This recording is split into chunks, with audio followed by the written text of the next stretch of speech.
할렐루야.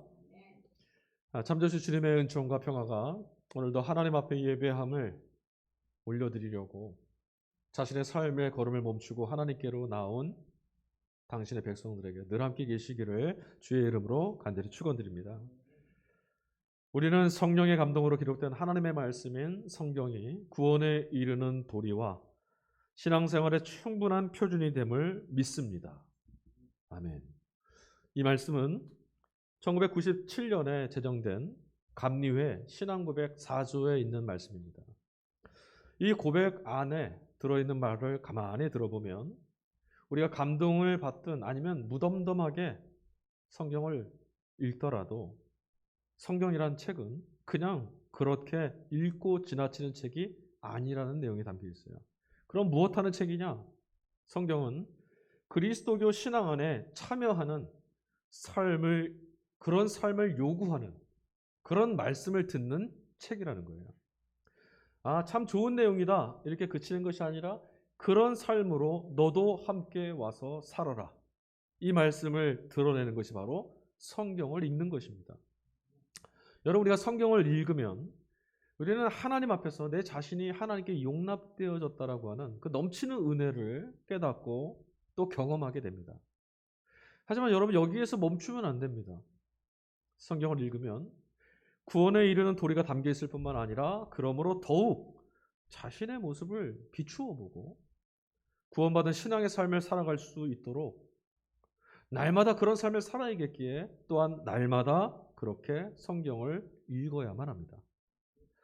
그래서 여러분, 우리는 말씀을 통해서 봄날에 따스한 그 햇볕으로 우리를 비추어 주는 것처럼 그렇게 부드러운 위로도 받아야 하지만 무엇보다 하나님이 부르시는 삶, 하나님의 자녀답게 사는 그런 삶, 우리의 참여와 응답을 요구하시는 그런 하나님의 그런 거칠고 힘찬 함성을 성경을 읽으면서 들을 수 있어야 합니다. 성경이야말로 지금 살아서 내 곁에 함께 계시며 말씀하시는 하나님의 말씀, 음성이기 때문이죠. 자, 오늘 성서일과 말씀들, 우리가 읽은 말씀들은요, 모두 다 우리들의 응답과 참여를 요구하고 요청하는 말씀들입니다. 듣고 나서 참 좋았다라고 그치고 돌아가는 것이 아니라 반드시 우리들에게 다음 한 걸음을 걸어내라고 너희의 선택으로 너희의 의지로 걸어내보라고 요구하시는 말씀들이라는 거예요. 일독서 선택본문으로 오늘 읽은 말씀이 여호수아서 말씀이었어요.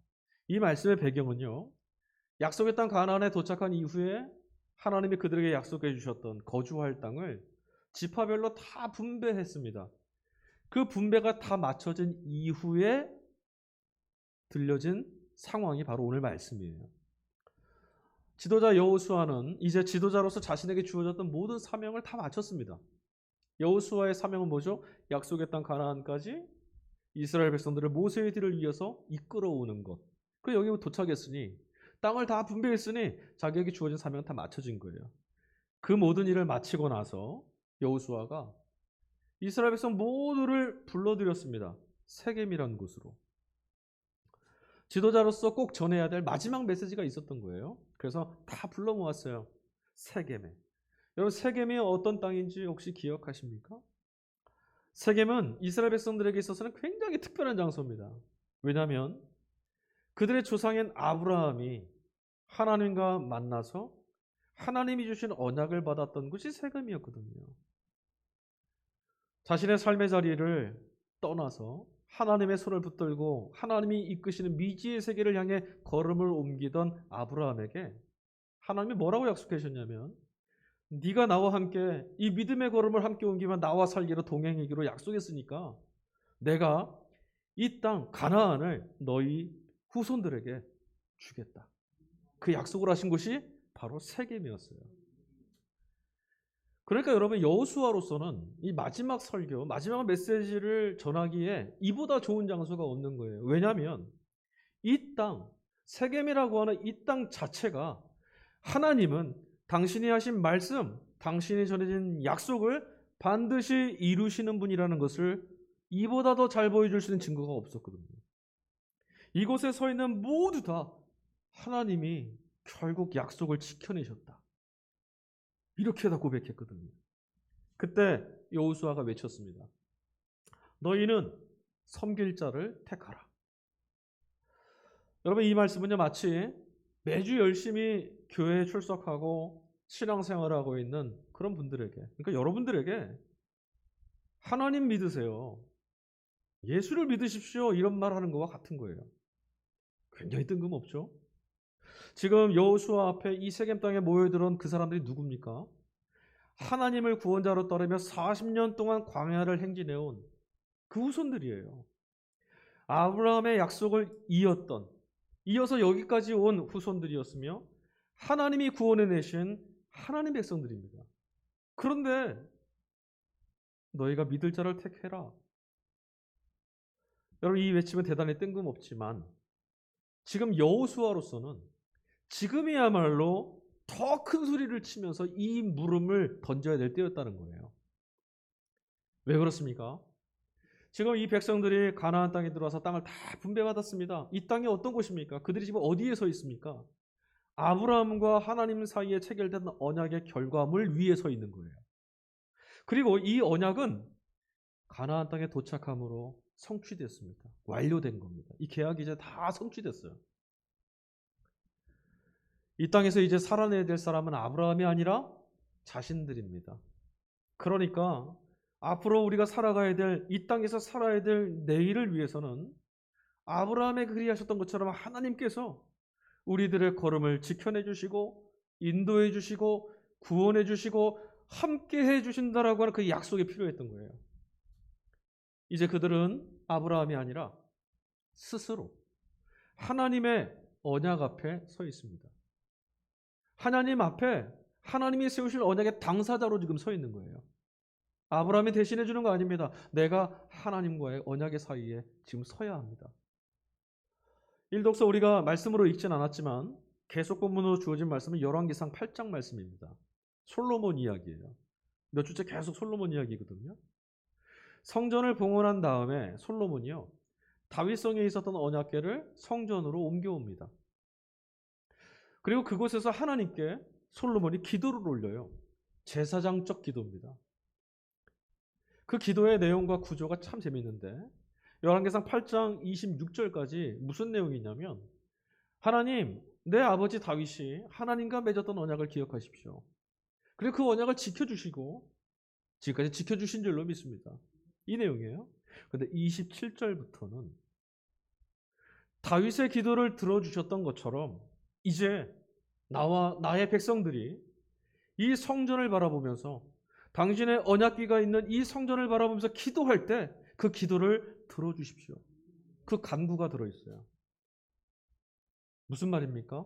이제부터는 다윗이 하나님과 맺었던 언약이 아니라 스스로 하나님과의 사이에 새로운 언약의 상대로 서겠다라고 하는 솔로몬의 신앙이 엿보이는 대목이에요.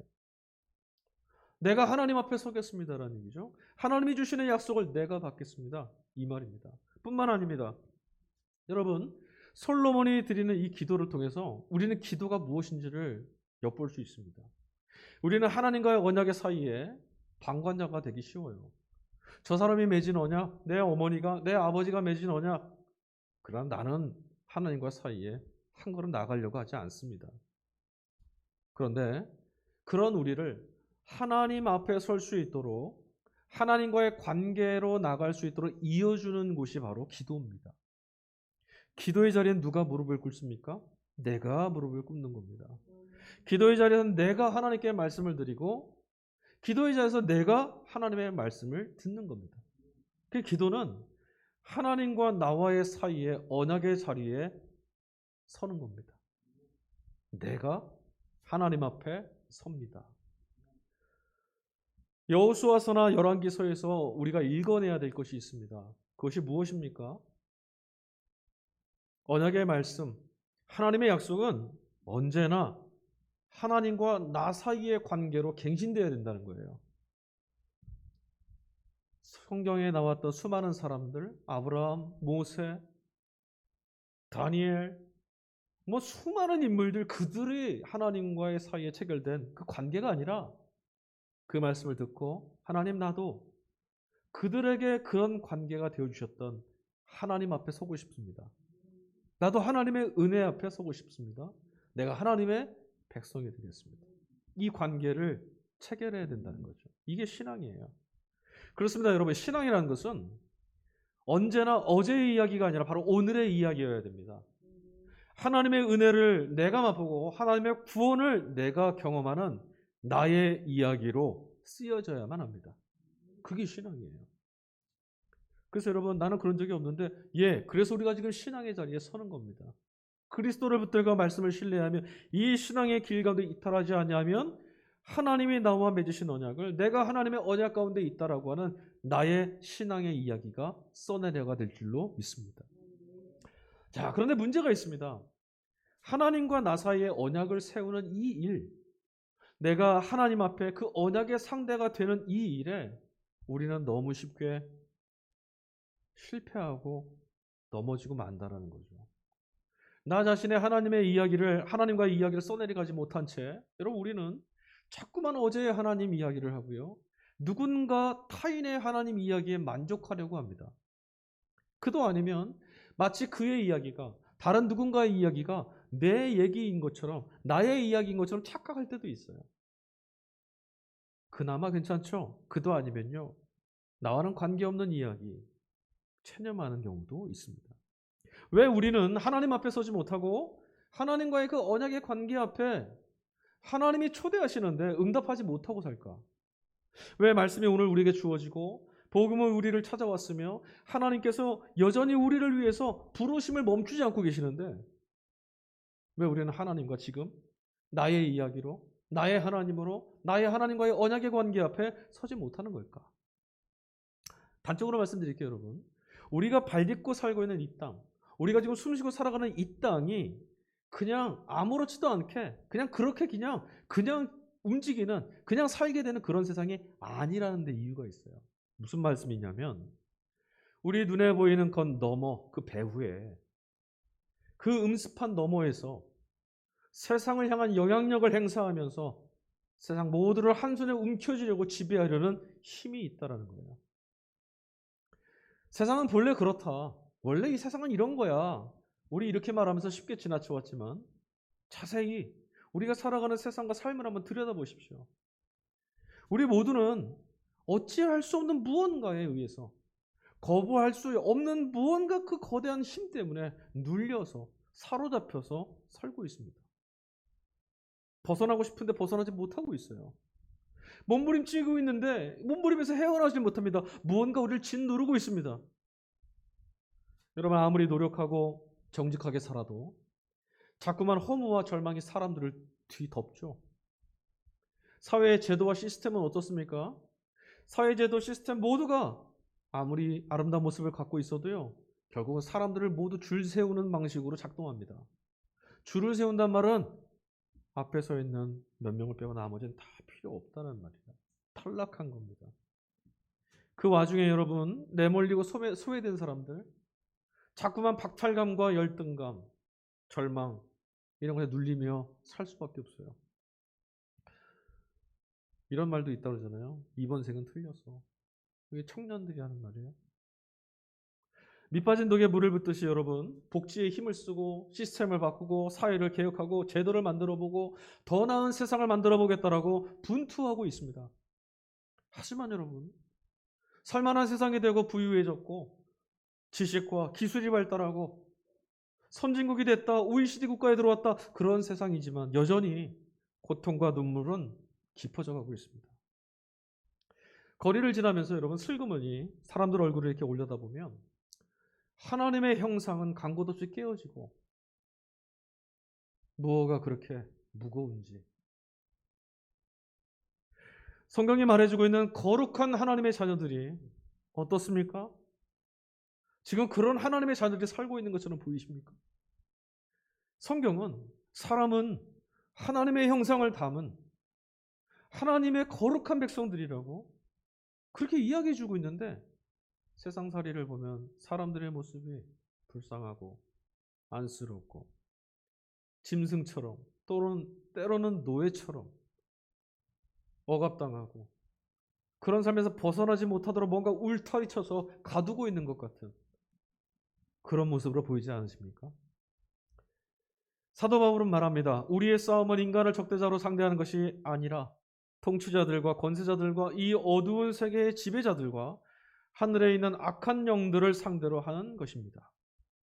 바울이 한 말이에요.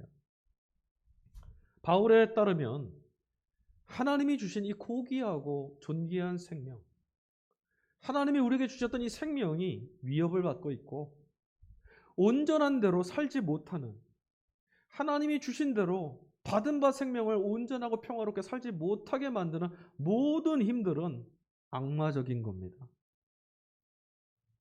악한 영들과 그들에게 빌붙어서 거들먹거리는 사람들이 있습니다.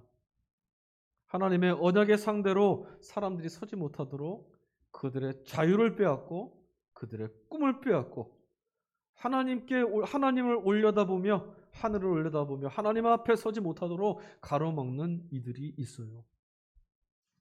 여러분, 여기에서 성경 말씀을 읽을 때 악한 영들이라고 하는 단어 보실 때 그냥 이 말을 신화적인 단어 이렇게 읽으시면 곤란합니다. 악한 영들은 지금 방금 말씀드렸다시피 하나님의 사람들을 하나님의 자녀답게 못 살게 만드는 모든 것들이 악한 겁니다. 우리의 방법이나 우리의 힘으로 싸워 이길 수 없는 근원적이고 치열한 그 이유와 원인이 있다라는 걸 악한 영이라고 표현한 거예요. 여러분, 악한 영이니까 보세요. 눈에 보이질 않아요. 싸워 이길 수가 없어요. 영적인 세력이에요. 그러니 내 힘으로는 되지 않습니다. 우리가 다 같이 함께 힘을 모아도 이겨낼 수 없어요. 오죽하면 공중 권세 잡은 자라고 하겠습니까?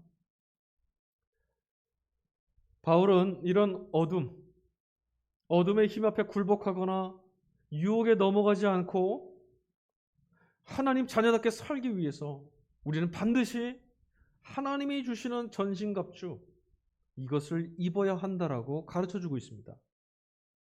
근데 여기서 중요한 거 있습니다. 그냥 전신갑주 입으면 안 됩니다. 우리가 생각할 때 이 정도면 괜찮겠지, 우리가 생각할 때 이런 정도 하면 할 수 있겠지 하는 그런 옷이 아니라 반드시 하나님의 전신갑주여야 합니다. 다시 말하면 하나님이 주시는 전신갑주, 그것을 입어야 한다는 거죠. 하나님의라고 하는 말은 하나님의 방법으로, 하나님이 하시는 뜻으로 이렇게 읽으시면 됩니다. 그렇습니다, 여러분. 하나님이 우리에게 주시는 방법으로만 사특하고 음습한 세력들과 싸워 이길 수 있습니다. 우리 인생을 절망으로 허무로 몰아넣는 그런 거대한 악과 그 악의 세력 앞에서도 하나님이 주시는 평강과 기쁨을 잃지 않고 살아갈 수 있기 위해서는 하나님이 정하신 방법, 하나님이 우리에게 허락하신 길을 따라가야만 합니다. 그런데 여러분, 바울이 지금 소개하고 있는 에베소 6장에 나와 있는 이 전신갑주, 하나님이 주셨던 전신갑주를 가만히 살펴보면요, 성령의 검을 제외하고는 진리의 허리띠, 의의 호심경, 평안의 복음의 신발, 믿음의 방패, 구원의 투구 모두 다 방어하는 것들입니다. 방어용이에요. 방어한다는 말은 나는 이미 이기고 있다, 점령했다는 뜻이잖아요. 여러분, 이 어둠의 땅과 어둠의 세력 앞에서, 이런 인생과 세상의 삶 앞에서 여러분, 우리는 지금 싸워서 우리의 평안을 쟁취해야 되는 것이 아니라 이미 우리에게 하나님의 구원도 주셨고 이미 하나님이 하나님 자녀로 살 수 있는 그 모든 일들을 이루셨어요. 이걸 빼앗기지 않는 싸움을 해야 된다는 거죠. 사탄의 모든 권세, 아무리 음험하고 절망하고 신음하고 숨 못 쉬게 만드는 그런 세상이라 할지라도 그 모든 권세는 이미 그리스도의 십자가로 인해서 깨어졌습니다. 자, 하나님이 주시는 전신갑주 중에 모든 악령을 단번에 무찌를 수 있는 무기가 하나 있습니다. 공격 무기죠. 뭐죠? 성령의 검입니다.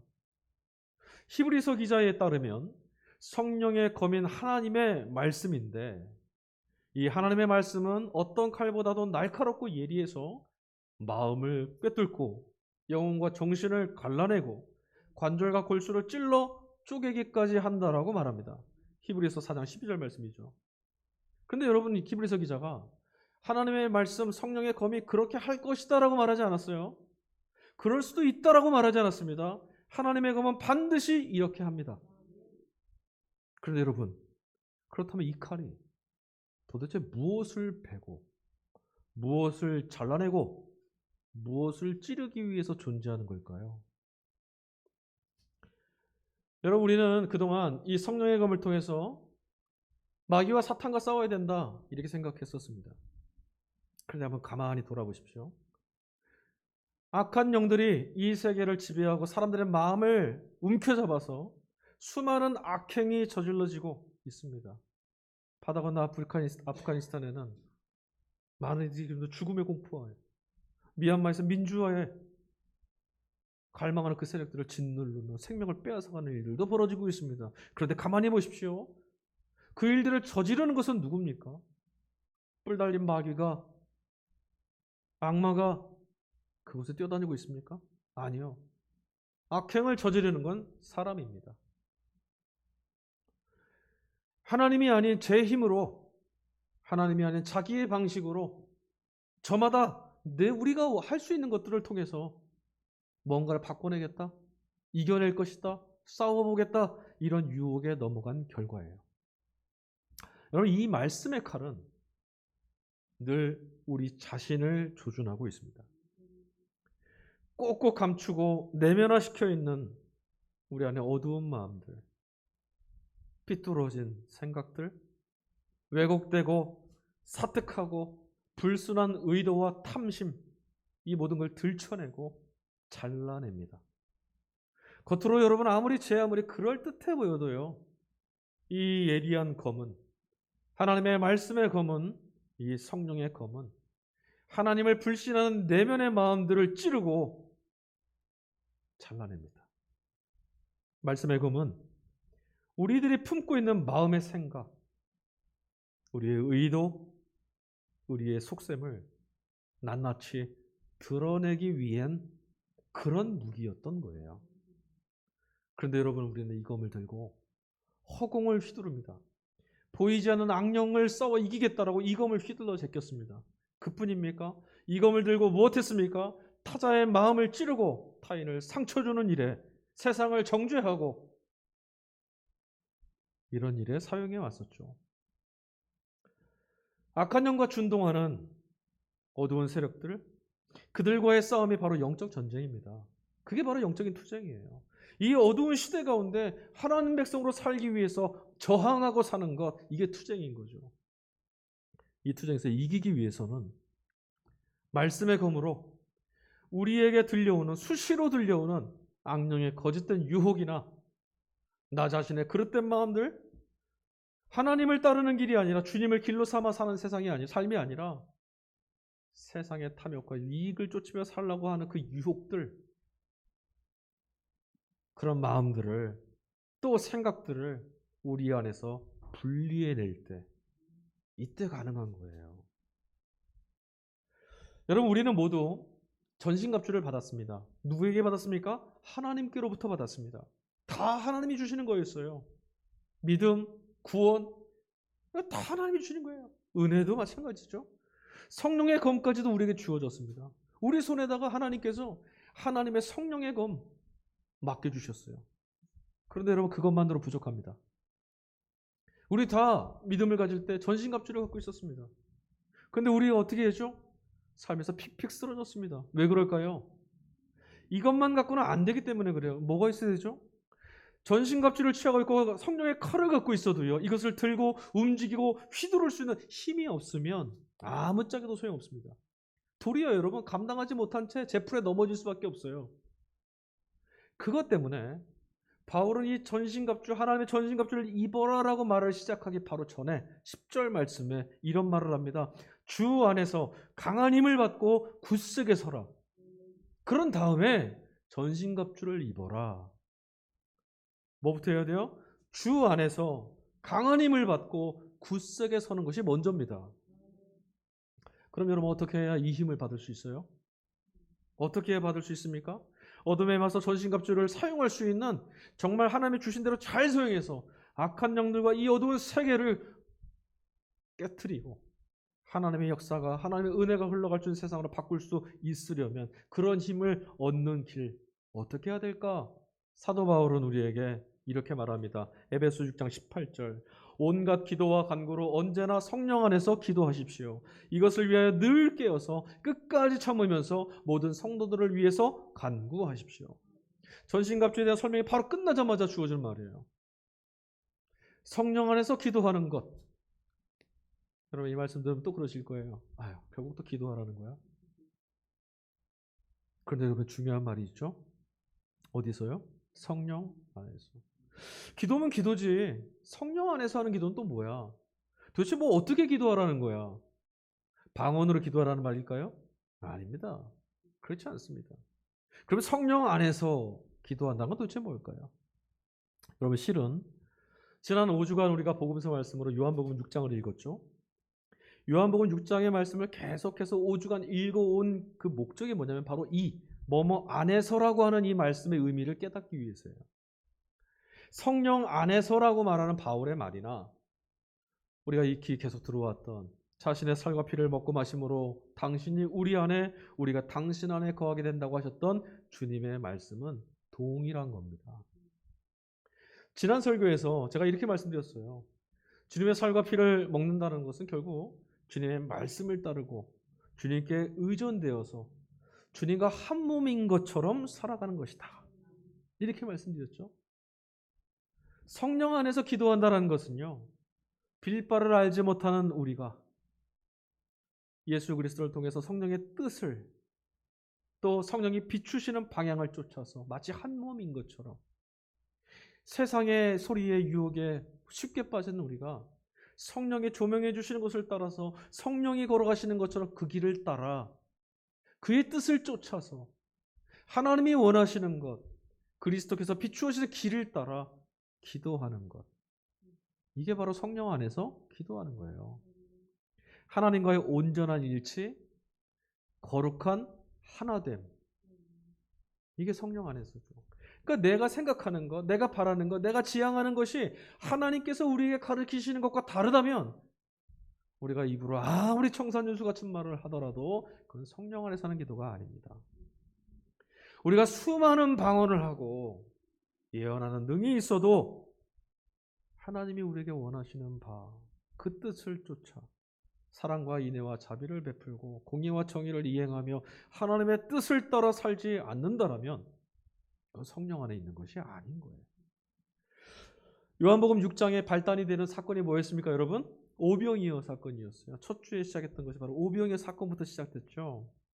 여러분 이제 우리는 5주간의 요한복음 6장 말씀 이 여행을 마쳐야 되는데 이 말씀을 정리하면서 이 오병이어 사건의 핵심을 관통하고 지나가야 합니다. 오늘 말씀을 보니까요. 오병이어 사건을 목격하여서 주님 곁에 몰려들어서 수많은 사람들이 있었대요. 오늘 본문에 보니까 제자들이라고 하더라고요. 그런데 그들이요. 예수님께 등을 돌리고 다시는 예수님을 따르지 않았답니다. 66절입니다. 무슨 일이 있었던 겁니까? 안타까운 일이죠. 예수님의 사역이 허망하게 실패한 것처럼 보입니다. 제자들이 다 떠났는데 뒤도 돌아보지 않고 다시는 얼굴도 쳐다보지 않았대요. 그러나 여러분, 예수님의 사역이 망한 것 같고 허무한 것 같은 바로 이 시점에 이제서야 우리는 누가 끝까지 예수님과 함께 십자가의 길을 걸어갈 사람인지, 아니 어떤 사람이 실은 오병이어의 먹거리에만 관심을 쏟고 있었던 것인지, 누가 구경꾼인지, 누가 제자였는지 바로 이 시점에 드러난 겁니다. 세상의 유혹과 시련이 찾아오고 있습니다. 코로나로 세상이 온통 어수선합니다. 그러나 이런 상황에서도 그럼에도 불구하고라는 마음을 굳게 붙들고 있어야 할 자리를 견실하게 지켜가는 신앙의 사람들이 있습니다. 그런가 하면 주님을 등지고 휘청거리면서 세상을 향해 돌아서는 이들도 있죠. 과연 여러분 이 땅의 교회 안에는 함께 가자는 주님의 요청에 응답하는 제자가 얼마나 있을까요? 과연 우리는 함께 가자고 내미시는 주님의 손을 붙들고 다른 것들을 다 내려놓겠습니다. 오병이어 떡이 없어도 괜찮습니다. 그럴 수 있을까요? 남아있는 제자 12명이었습니다. 수만 명의 사람들이 주님을 쫓아다녔었는데 달랑 12을 다시 남았습니다. 주님이 물으셨죠. 자, 너희는 어떻게 하겠느냐? 너희도 떠나가겠느냐? 서글픈 말씀이죠. 때로는 여러분 눈물이 날 만큼 두렵고 헛헛하고 아픈 마음 그거 붙들고 우리 하나님 앞에 주님 앞에 나옵니다. 그렇게 나와 있는 우리에게도 주님은 또 묻고 계십니다. 너희는 어찌하겠느냐? 우리 자신의 선택을 주님이 듣고 싶어서 그래요. 우리 자신이 선택하는 주님을 선택하는 그 선택을 보고 싶으신 거죠. 베드로와 요한, 12제자들, 바울, 또 초대교회의 믿음의 선배들, 그들이 맺었던 주님과 맺었던 그 십자가의 길, 그 함께 떠나는 생명의 언약을 이제 주님과 우리 사이에, 주님과 나 사이의 언약으로 갱신하라고 주님이 지금 요청하시는 거예요. 택하라는 겁니다. 너도 그들처럼 이 십자가의 길에 나와 함께 가겠느냐? 아니면 너도 저 수많은 이들처럼 나를 등지고 떠나겠느냐? 사도 베드로는 우리가 무엇을 선택해야 하는지 바른 길을 제시해 줍니다. 68절 베드로가 답합니다. 영생의 말씀이 계시오니 어디로 가오리까? 아멘. 주님을 향한 절대 의존의 고백입니다. 여러분은 어디로 가시겠습니까? 어떤 길을 택하시고 누구를 믿고 누구를 의존하며 사시겠습니까? 겉으로는 들리지 않는 우리 내면 속의 응답을 점검해 볼 수 있는 기준이 있습니다. 어떻게 물어보면 될까요? 지금 내가 신앙의 길에 들어서 있는 내가 예수님 자체에 얼마나 관심을 갖고 있는가? 질문해 보십시오. 나는 예수님을 알고 싶어서 이러고 있는가? 예수님이 누구이신지, 그분이 주신 생명은 무엇인지, 그분이 짊어졌던 십자가는 도대체 무엇인지, 왜 하나님의 십자가를 세우시면 하셨는지, 그리고 이 십자가는 어떻게 통과해야 되는 건지, 부활하셨다고 하는 그 부활은 무엇인지, 그분의 다시 오심과 그분의 나라와 하나님의 공의와 하나님의 의는 도대체 무엇인지 우리 안에 그런 갈급함이 있나요? 아니면 주님을 믿고 주님으로 인해서 얻고 싶은 무엇, 얻게 될 어떤 것에 마음을 빼앗기고 있지는 않습니까? 오병이어를 한번 보았으니 하늘에서 내리는 수많은 떡, 그 기대를 갖고 몰려들었던 사람들처럼 말이죠. 물론 여러분, 이 두 가지는 사실 구분하기가 쉽지 않습니다. 잘 구분될 것 같은데요. 쉽게 구분도 안 되고요. 분리도 안 돼요. 왜 그렇습니까? 우리는요. 내가 원하는 것을 교회를 위해서, 주님의 영광을 위해서, 하나님 나라를 위해서라고 하는 종교적 열심으로 감추는데 능합니다. 그래서 때로는 스스로도 그런 자신에게 속고 마는 거예요.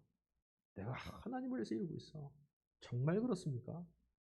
내가 주님의 나라를 위해서 이루고 있어. 정말 그리합니까? 만약 우리의 기대가 예수님 자신과 하나님 나라에 있지 않다면, 주님이 보여주셨던 그 생명의 길에 있지 않다면 예수님 곁을 떠났던 그들처럼 여러분 언젠가 우리도 예수님께 실망하고 떠나가고 말지 모릅니다. 나는 절대 그리 안 하겠다고요? 베드로가 어찌했고 도마가 어찌했습니까? 여러분 인생은 선택의 연속이라고 하죠.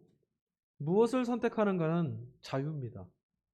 그러나 그에 대한 결과와 책임은 반드시 내 몫으로 주어지고 내 몫으로 만나야 합니다. 신앙을 가진다라는 것, 하나님을 믿으며 산다는 것, 여러분 이게 무엇입니까? 내가 하나님을 지금 믿고 삽니다. 이건 도대체 무엇을 의미하는 겁니까? 거저 베풀어 주시는 은총, 또 우리가 바라는 것, 우리에게 필요한 무엇인가를 채워주시는 것들을 얻고 경험하고 나서 돌아서는 게 아닙니다. 신앙이란 것은 주님의 초대에 응답하며 사는 겁니다. 영생을 얻도록 주신 살과 피를 내어주셨으니 이제는요, 주님을 양식으로 삼아 먹고 더불어 사는 그런 삶을, 내가 이제 주님과 더불어 살겠습니다라고 하는 그 선택의 삶을 살아가는 겁니다. 주님이 오라 하셨으니 우리는 와서 주님이 주신 생명도 얻었고 하나님이 주신 은총도 입었습니다. 그러니 이제 너희는 가라 하셨으니 그 말씀에 응답하며 살아야죠. 솔로몬은 오늘 말씀 보니까 성전을 매개로 삼아서 하나님을 바라보고 하나님께 기도하였고 하나님께 나아갔죠.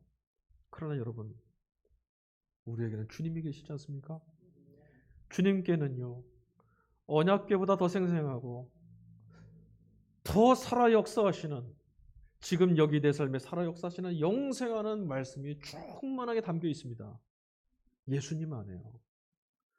성경이 기록하고 있는 예수님 그 걸음 안에 영생의 말씀이 담겨 있다고요. 그리스도는 영생의 말씀입니다. 모든 사택하고 음험한 어둠의 세력을 단칼에 베어낼 수 있는 하나님의 검입니다. 누가요? 예수 그리스도가. 그분의 말씀이시니까. 그런 주님과 함께하고 있고 그런 주님의 말씀을 듣고 있음에도 여러분, 내 자신을 향해서 전혀 사용해보지 못해서 녹이 잔뜩 쓸어있는 성령의 검, 유혹 앞에만 서면 허망하게 무너져 버렸던 그 걸음들, 전신갑주를 입었으나 덜거덕거리고 넘어지고 깨어지는 이런 모습, 여러분 이제 여기서 벗어나야 될 때입니다. 내가 지금 그리스도를 통해서 하나님의 자녀가 되었다는 사실, 여러분 이게 사실이라면 삶을 짓눌러 오는 염려와 근심, 두려움과 절망을 하나님이 주신 성령의 검, 주님의 말씀으로 베어내십시오. 신앙하는 삶을 통해서 우리가 하나님의 자녀라는 사실은 이러한 하나님의 말씀으로, 주님의 말씀으로 삶을 덮쳐는 어둠을 거부하고 잘라내는 그 일들을 통해서, 그 삶을 통해서 확증되는 겁니다. 내가 하나님의 자녀라는 것은 거기서 드러나는 거예요. 여러분 이제 기도하면 못하냐, 그러고 돌아서는 것이 아니라 주님을 향한 기도의 자리를 선택하십시오. 말씀을 읽으면 무엇하나 주저앉는 것이 아니라 생명을 살리는 영생하는 말씀, 모든 어둠과 불의함을 걷어내는 승리하게 하시는 주의 말씀을 들으시고,